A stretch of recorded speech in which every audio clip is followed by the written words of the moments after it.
저희는 주일 오전에 지난 몇 주 동안 말씀드렸듯이 주중에 함께 나누었던 말씀들, 그 말씀 중에서 한 본문을 가지고 함께 은혜를 나누고 있습니다. 오늘의 본문의 말씀은 지난주 주보를 보면 금요일 예배에 나와 있는 본문과 제목 그대로입니다. 그래서 한 주간 동안 이렇게 말씀을 묵상한 것들을 주일날에 다시 한번 정리하고 또 이것을 목장 모임을 통해서 함께 깊이 나누면서 말씀이 우리의 삶에서 계속해서 묵상되어지고 또 우리의 삶의 열매를 맺혀 나갈 수 있도록 우리가 5월과 6월 계속해서 함께 그러한 시간들을 가지길 원합니다. 우리 대한민국 헌법 1조를 보면요, 대한민국은 민주공화국이다. 대한민국의 주권은 국민에게 있고 모든 권력은 국민으로부터 나온다라고 그렇게 나와 있습니다. 그래서 우리는 이 헌법 안에서 대한민국의 모든 국민은 자유를 누리고 또 권리를 가지고 있습니다.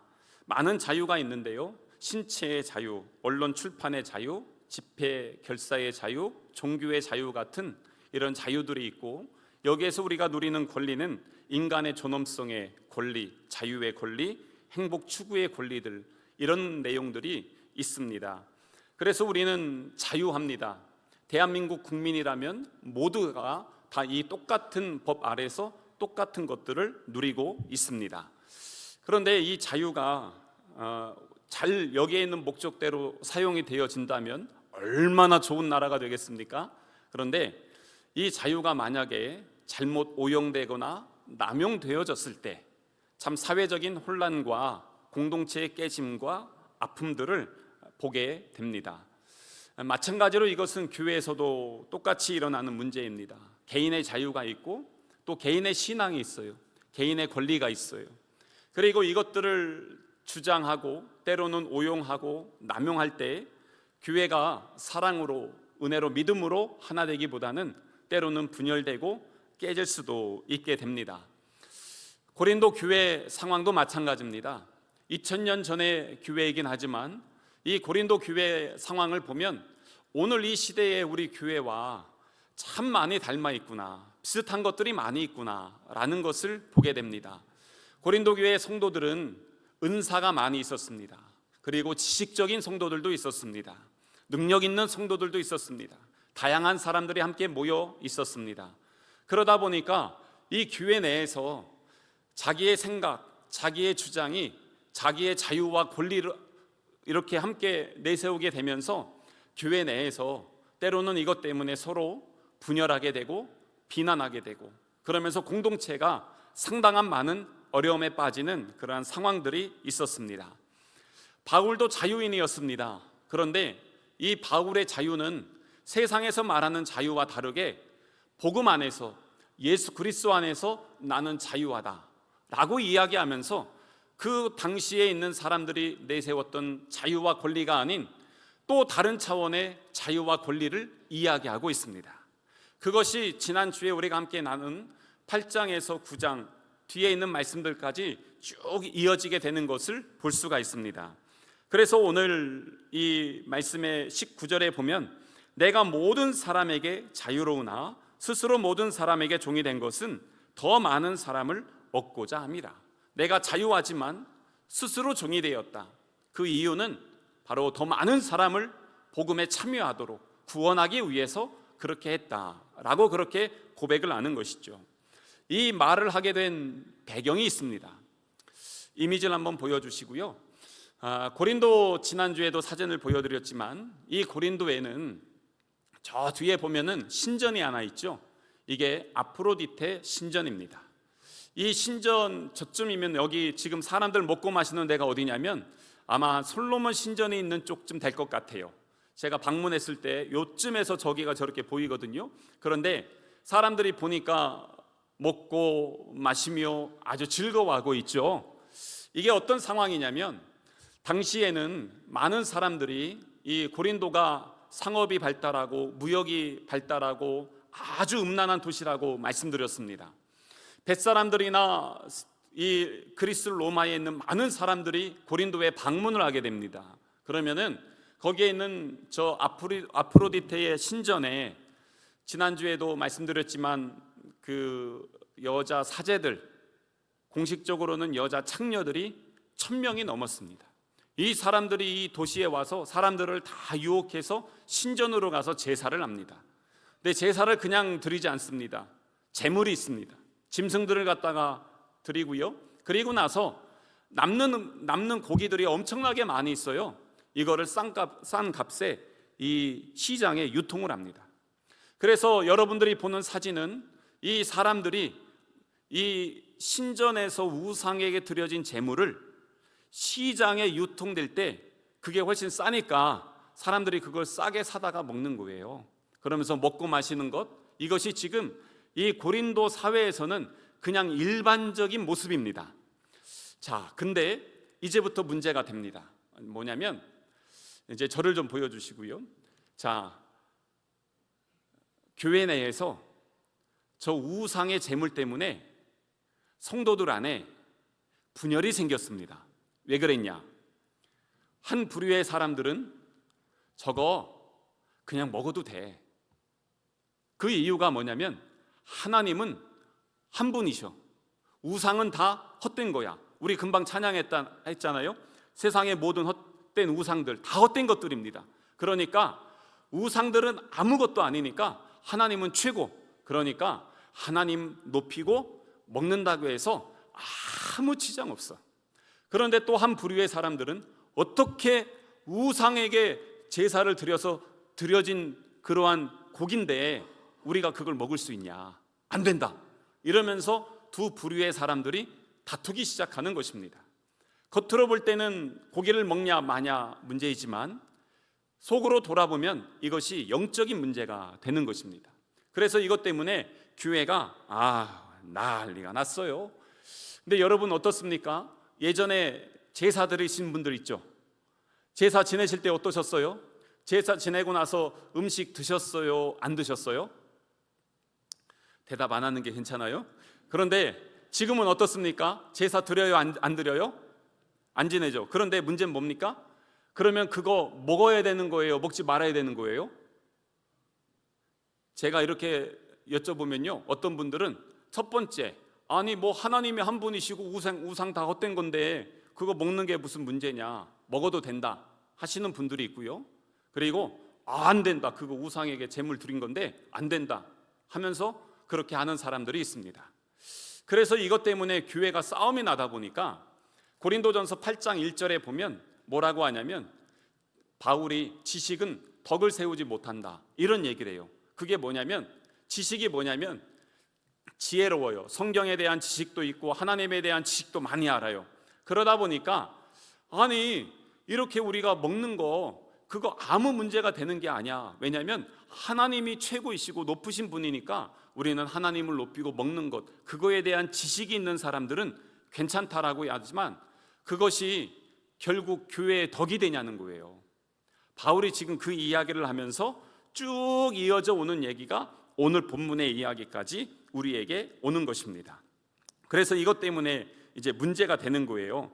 그래서 교회 내에 그런 논쟁들이 막 있으니까 아무것도 모르고 나는 교회가 좋다고 해서 교회 왔는데 성도들이 그거 가지고 서로 싸우니까 교회 오면 교회는 맨날 싸워. 쓸데없는 문제 가지고 왜 저렇게 다투는지 이러면서 이제 교회에서 약한 믿음의 성도들이 시험 들고 있는 겁니다. 그래서 이 이야기를 듣고 바울이 이것을 어떻게 정리했는지를 오늘 말씀을 통해서 보면서 오늘 우리 시대에 우리 교회 안에서도 수많은 문제들이 있습니다. 근데 그 문제들이 어떻게 우리가 해결해 나가야 될지 그것들을 좀 함께 나누려고 합니다. 바울이 그러면서 8장 13절에는 이런 이야기를 합니다. 만일 음식이 내 형제를 실족하게 한다면 나는 영원히 고기를 먹지 아니하겠다. 뭐냐면 바울이 신학적 지식적으로는 그 지혜 있는 사람들을 인정했어요. 나도 알아. 그거 먹는다고 해서 너희들이 구원을 못 받는 건 아니야. 그런데 너희들이 그것을 먹음으로 인해서 믿음이 연약한 사람들이 시험에 든다고 한다면 나는 죽을 때까지 그 고기를 안 먹을 거야 라고 바울은 그렇게 이야기를 합니다. 그러면서 쭉 이제 뒤에 있는 이야기를 하는 것이죠. 근데 이러한 얘기가 2000년 전에 고린도 교회뿐만 아니라 오늘 우리 한국 교회 내에서도 수많은 다양한 문제들로 우리들에게 논쟁이 되어지고 있습니다. 자, 많은 논쟁 중에 이런 것들이 있습니다. 교회 내에서 술, 담배 하면 돼요, 안 돼요? 여기서는 안 된다고 합니다. 근데 어디선가 하고 있을 수도 있습니다. 근데 그렇게 저에게 물어보시는 분들이 있습니다. 왜 술 먹으면 안 됩니까? 근데 그분들 의도는 뭐냐면 먹고 싶은데 왜 못 먹게 하냐는 거예요.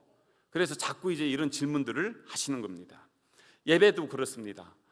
교회는 이렇게 해야 돼 라고 얘기합니다. 제가 청소년 캠프도 하고 이런저런 사람들 만나고 하다 보니까 간접적으로 경험한 교회가 최소 수천 개 교회 이상 되는 것 같아요. 그런데 그 교회들 다 보면요, 교회마다 사람 다르고 예배 형식 다르고 분위기 다르고 전통이 다 달라요. 그래서 보통 제가 캠프를 하면 50교회에서 한 70교회들 이렇게 모일 때 있거든요.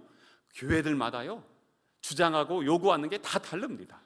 똑같은 건데 어느 교회는 감사하다고, 어떤 교회는 왜 우리에게 이렇게 하냐 하면서 항의하는 교회들도 있습니다.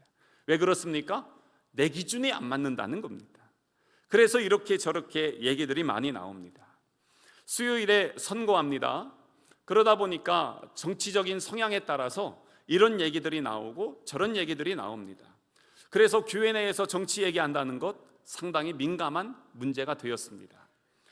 어제 SNS를 하나 보는데 어느 목사님이 그런 얘기를 하더라고요. 성도들이 교회를 이제 찾고 있는데 제일 먼저 요즘 찾는 것 중에 하나가 뭐냐면 목사님 정치 성향이 뭐냐, 이거를 물어본다는 겁니다. 근데 제 동기 목사님이 어느 지역에 어느 교회 담임 목사로 부임을 했어요. 근데 이제 이 성도들이 목사님에게 와서 이제 하는 얘기가 뭐냐면, 목사님 정치 성향이 어디입니까? 어느 쪽이십니까?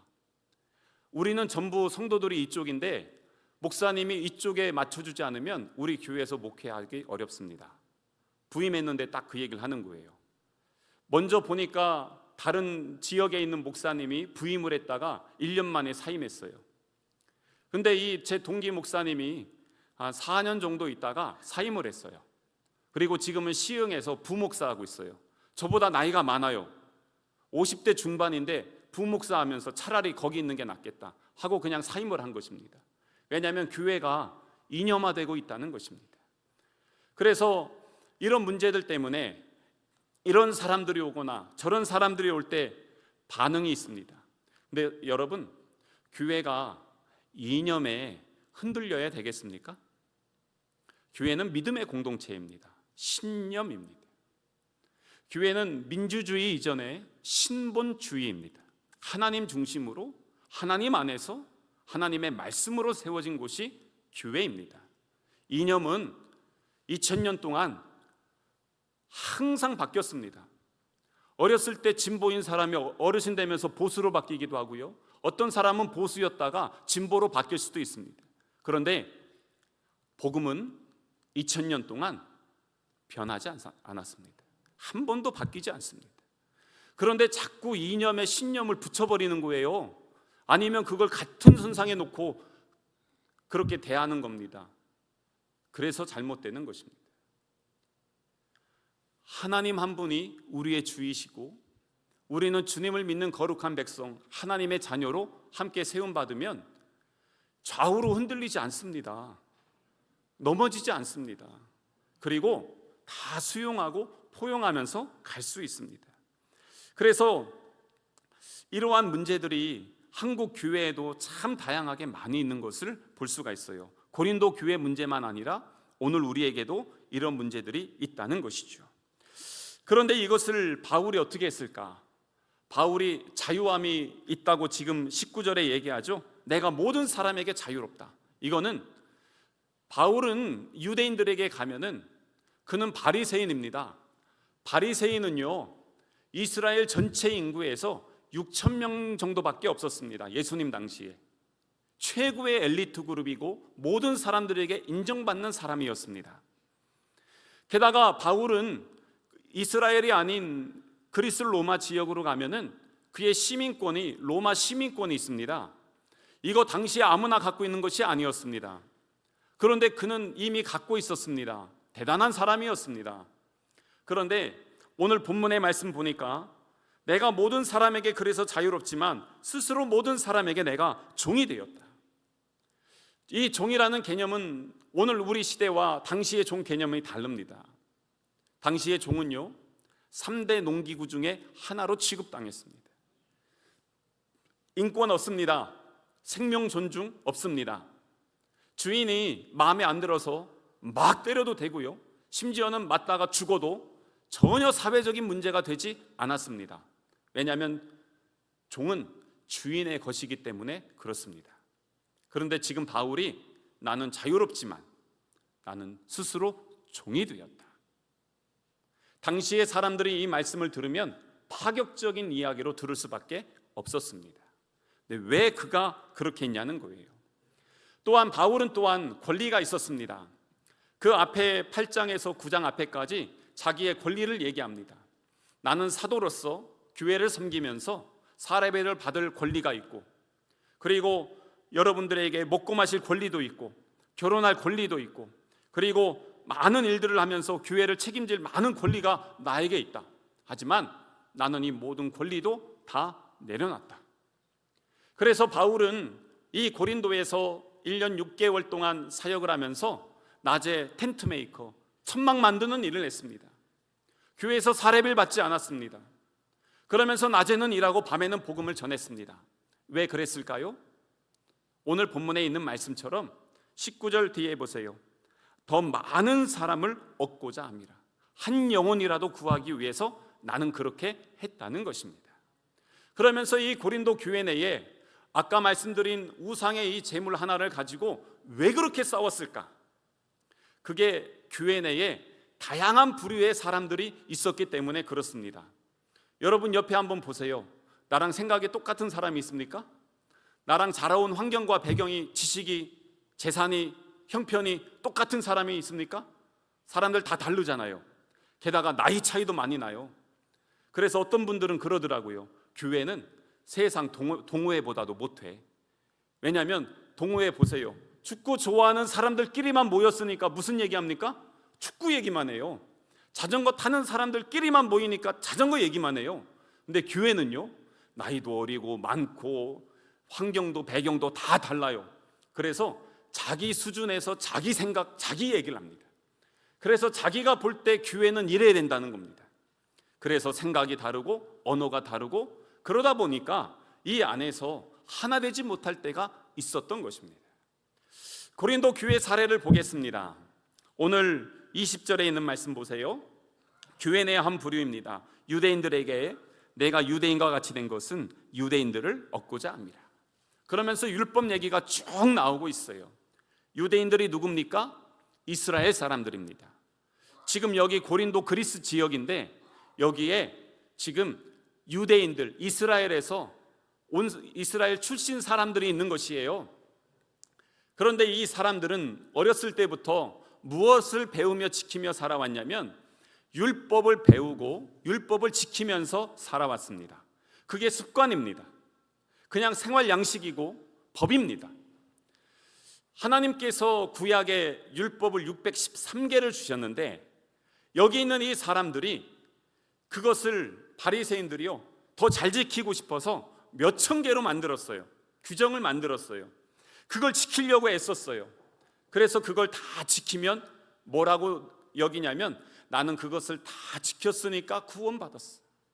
나는 그걸 다 지켰으니까 거룩해. 나는 의로운 사람이야. 그래서 바리새인들은 자기들이 거룩하고 의롭다고 여겼습니다. 그래서 예수님에게 책망받은 것이거든요. 그런데 이 사람들이 예수님을 믿게 됐어요. 교회 안으로 들어왔어요. 그런데 어떻게 믿냐면 예수님만으로는 충분하지 않아.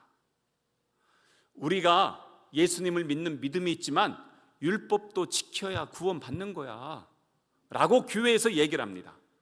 그러니까 자기가 옛날에 믿었던 그 믿음 신앙 있잖아요. 그거를 교회로 그대로 갖고 와서 그걸 지키면서 거기에 예수님 얹은 거예요. 그래서 예수 믿지만 율법 지켜야 되고 예수 믿지만 행위를 열심히 해야 되고 예수 믿지만 철저하게 그 모든 것을 준수해야 구원받을 수 있어 라고 얘기합니다. 이것 때문에 전에 교회에서 난리가 났었거든요. 사도행전에 그래서 15장에 보면 예루살렘에서 총회가 일어납니다. 예수님의 12사도와 각 교회 지도자들이 다 모여서 치열하게 논쟁하면서 나온 결론이 있었습니다. 그게 뭐냐면 더 이상 그리스도인들에게 율법을 강제하지 마라. 왜냐하면 우리는 그리스도 안에서 자유한 자들이지 율법에 매인 자들이 아니다. 그렇기 때문에 이제 그리스도 안에서 율법에 우리가 매이지 않고 복음 안에서 자유를 누리면서 믿음으로 살지만 유대인들은 그래도 그게 아니라는 거예요. 율법을 지켜야지 어떻게 그렇게 살아갈 수 있냐, 그것을 끝까지 주장하는 것입니다. 그래서 그 문제 때문에 지금 교회 내에서 논쟁이 일어나는 것입니다. 그런데 이러한 율법주의가 그때만 그럴까요? 오늘 시대에는 없을까요? 그냥 제 개인적으로 볼 때, 아니면 여러 가지를 볼 때도 이런 율법주의 후손들이 교회에 있습니다. 그게 뭐냐면 본질, 신앙의 복음, 본질보다 형식, 이런 것들을 더 중요하게 여기는 것입니다. 하나님을 사랑하고 이웃을 사랑하는 것보다 예배를 얼마나 출석했냐, 헌금을 얼마나 드리냐, 새벽 예배는 빠지지 않냐, 이거 가지고 이제 사람을 재단하는 것입니다. 외적인 기준을 가지고 사람을 재단합니다. 그래서 신앙생활 얼마나 있냐, 경력이 어느 정도냐, 장로냐 권사냐, 직분이 어떤 직분이냐, 장로님이니까 거룩한 분이시군요, 이럽니다. 새 가족이 오셨어요? 아직 거룩하지 않은 겁니까? 직분으로 사람을 나누게 되는 것입니다. 게다가 교회마다 전통이 있습니다. 그 전통이 하나님의 말씀보다 우선되는 겁니다. 장로교회 신학대 교수님이 교회 가서 이제 담임 목사님을 하게 됐어요. 이분이 학교에서 가르친 게 뭐냐면 교회 개혁이었어요. 그런데 보니까 이 강단을 저쪽에 있는 강단을 이 가운데로 옮기고 싶은 거예요. 그런데 교회 성도들이 얼마나 반대를 하는지 강단 여기 옮길 수가 없는 거예요. 이분이 전략이 뭐냐면 1년에 10cm씩 옮겼대요.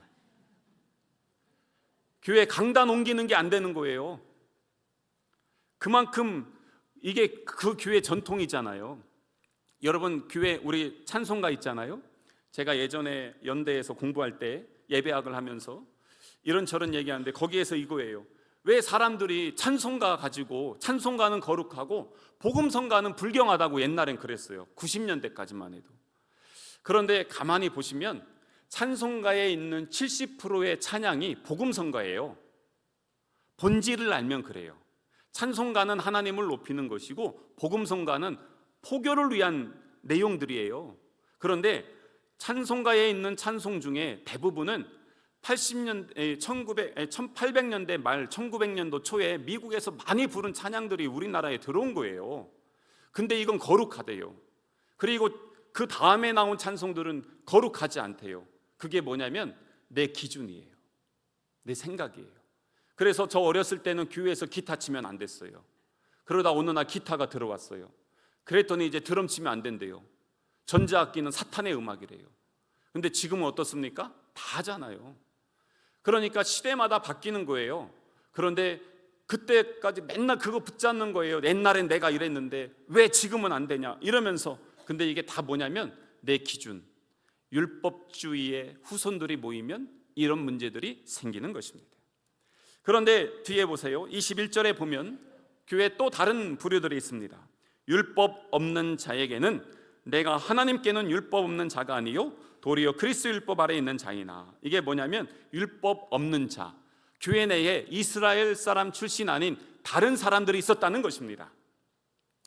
그 사람들은 뭐라고 하냐면 아까 말씀드린 것처럼 지혜로운 사람이라고 했어요. 왜냐하면 그 사람들은 어렸을 때부터 율법은 몰라요. 근데 그리스 로마의 신화, 철학, 바로 옆 동네가 아테네니까 소크라테스, 아리스토텔레스, 플라톤, 소피스트들의 영향을 받는 거죠. 그러니까 이 사람들의 생각은 항상 예수님을 봐도 그런 관점에서 예수님을 믿게 되는 것입니다. 그러다가 여기에서 잘못해서 나온 게 뭐냐면 영지주의라는 이단입니다. 이 사람들은 지식을 추구했습니다. 나중에 그러다 보니까 지식적으로 우리 주님을 잘 섬기면 되는데, 이게 영적인 얘기가 나오니까 영적으로 주님을 잘 섬기면 돼. 그런데 아까 말씀드린 고린도 교회 사람들 어땠어요? 그 사람들은 가서 제사를 드리고 그 다음에 나와서 창녀들하고 행음하며 사는 게 일상이었어요. 그래서 그리스 지역에서도 다른 사람들이 에이, 이 고린도 같은 놈아, 이러면 너는 음란한 놈, 사기치는 놈, 이런 얘기였어요. 그런 식으로 살다가 예수님을 믿었는데, 마음과 영과 지식은 예수님을 잘 믿으면 돼요. 몸은 여전히 내 마음대로 살면 돼요. 지식이 충만한데 머리로는 예수님을 믿지만 몸으로는 신앙은 전혀 상관없는 거예요. 이게 영지주의의 하나예요.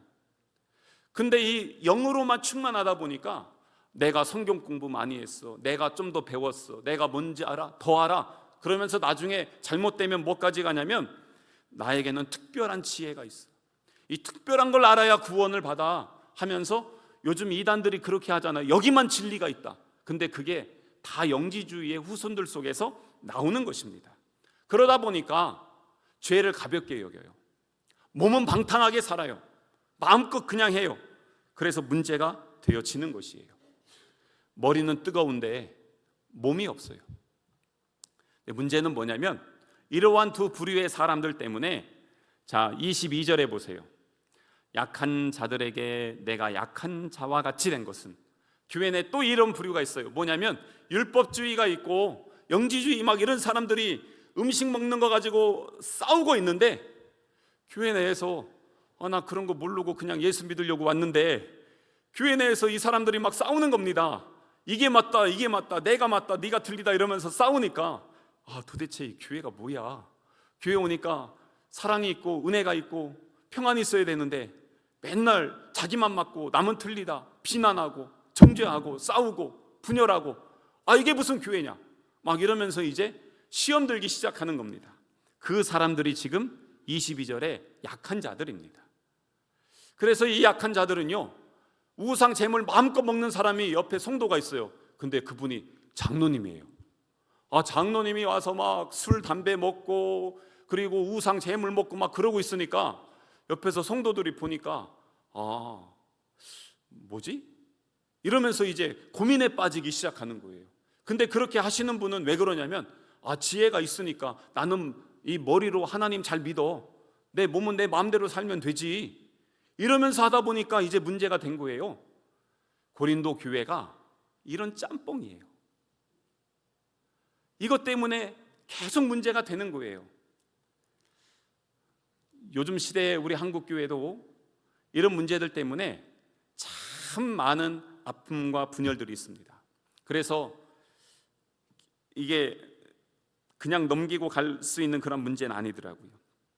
그러면 어떻게 했을까?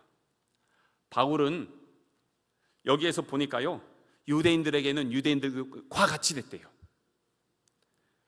율법이 없는 자, 이방인들에게는 율법이 없는 자처럼 됐대요.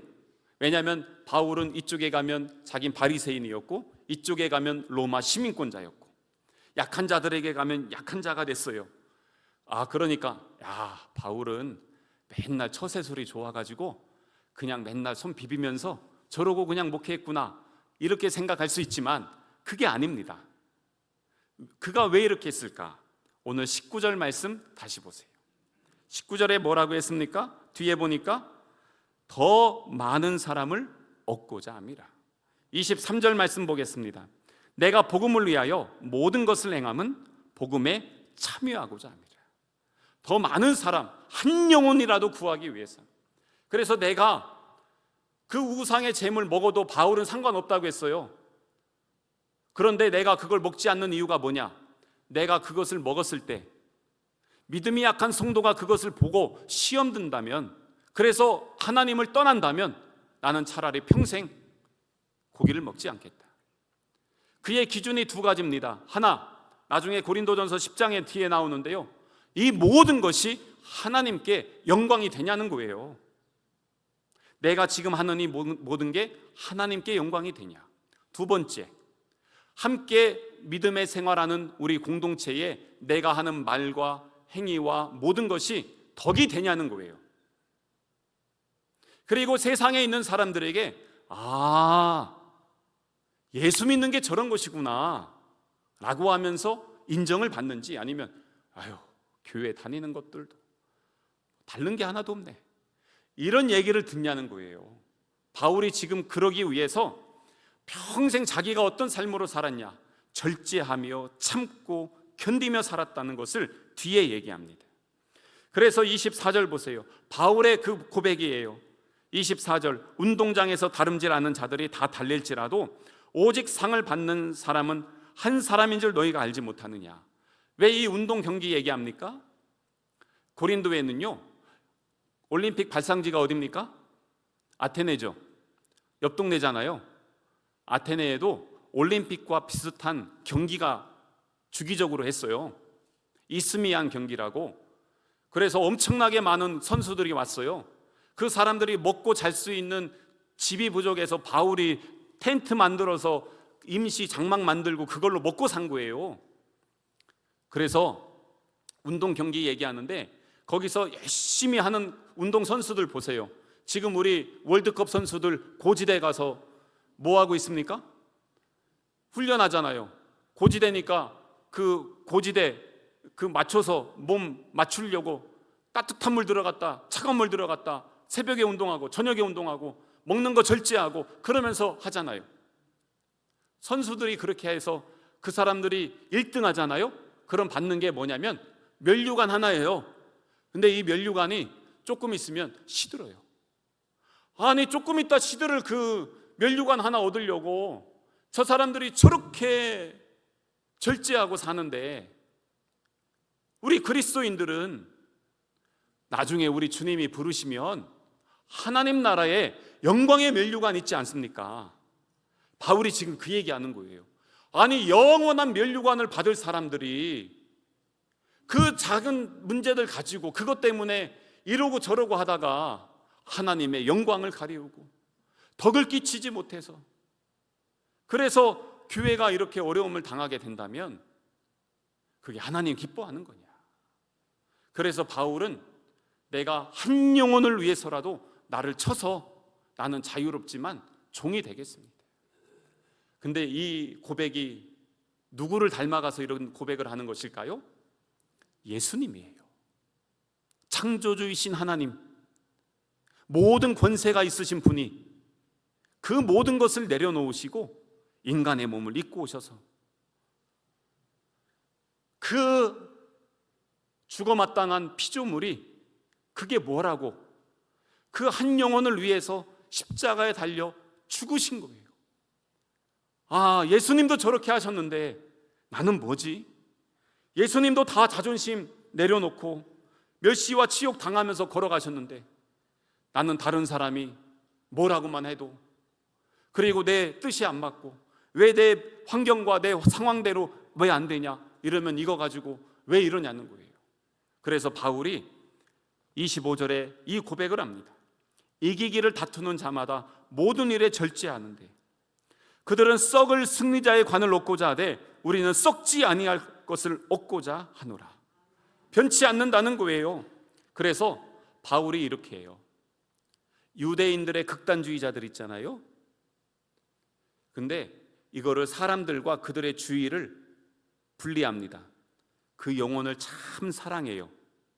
하지만 율법주의가 교회로 들어오는 것은 막아요. 헬라 사람들이 있어요.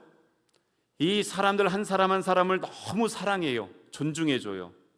하지만 그리스의 우상과 신화와 죄악들과 음행들이 교회에 들어오는 것은 철저하게 막아요. 그래서 유대인이나 헬라인이나 다 그리스도 안에서 하나가 되어지게. 근데 무엇으로 하나 됩니까? 예수 그리스도의 사랑으로, 성령의 기름 부으심으로. 그래서 교회는 비빔밥 같은 곳이라고 제가 가끔 말씀드리잖아요. 색깔도 달라요, 재료도 달라요, 다 달라요. 근데 여기에다가 성령의 고추장을 갖다가 확 넣어가지고 비비면 섞이면 맛있잖아요. 그게 교회인 거예요. 그래야 맛있는 교회가 되고 주님이 기뻐하시는 교회가 돼요. 너는 나랑 정치적 색깔 다르고, 너는 왜 나랑 수준 다르고, 너는 왜 그렇게 하냐, 그게 아니라 다 예수님 안에서 섞여봐요. 그러면 그거 하나님 나라 가서 보면요, 저 위에서 보면 그거 아무 문제 아니거든요. 그래서 바울이 뭘 그렇게 높아지려고 합니까? 낮아져서. 그래서 함께 갑시다. 그래서 바울은 자유가 있었지만 그 한 사람을 살리기 위해서 내려놓고, 권리가 있지만 복음을 위해서, 자신의 욕망대로 하지 않고 복음을 위해서, 하나님 나라 위해서, 그 한 영혼 위해서 자기를 절제하는 것이에요. 여러분, 다 먹고 싶고 다 누리고 싶지만 우리가 참고 견디는 게 무엇 때문에 그렇습니까? 예수님 때문에. 오늘도 인내하며 주의 길 걸어가는데 왜 그렇게 걸어가고 있습니까? 예수님 때문에. 그래서 그 예수님 때문에 그 걸어가는 길이 때로는 외롭고 힘든 것 같은데, 보니까 옆에 누가 계셔요? 예수님 계시고, 뒤에서 누가 밀어줘요? 예수님 밀어주시고, 저 위에 누가 기다리고 계세요? 예수님이 기다리고 계시잖아요. 그래서 우리는 이 길을 걸어가는 것입니다. 나 한 사람의 걸음이 아닌 손에 손을 붙잡고 위에서 부르신 부름의 상을 위해서 함께 주님의 거룩한 길 걸어갈 수 있는 우리 성남 가족 되시기를 주님의 이름으로 축복합니다.